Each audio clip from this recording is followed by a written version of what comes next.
जिले में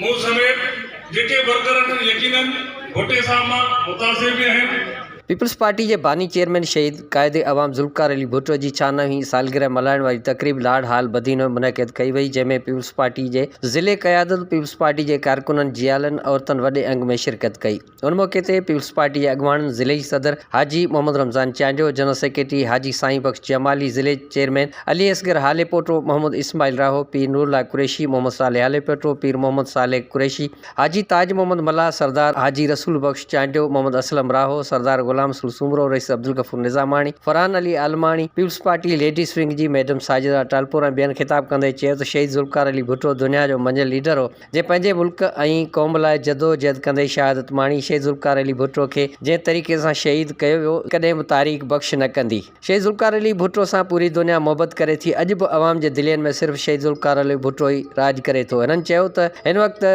थींदड़ इलेक्शन 2024 में शहीद जे नक्शे कदम ते हलंदड़ पीपल्स पार्टी जो चेयरमैन बिलावल भुट्टो ज़रदारी कामयाब थी पाकिस्तान जो वज़ीर आज़म थींदो। तकरीब जे आख़िर में पीपल्स पार्टी जे बानी अलीमो शानी, ब्यूरो चीफ मीडिया ज़ा न्यूज़ बदीन जो केक पुण काटियो वियो। शहीद बेनज़ीर बीबी ऐं उनजा जेके वर्कर कारकुन जेके शहीद भुट्टो साहब हमेशा अवाम जी दिलनि में राज कयो ऐं कंदो रहंदो ऐं रहंदा अचनि पिया।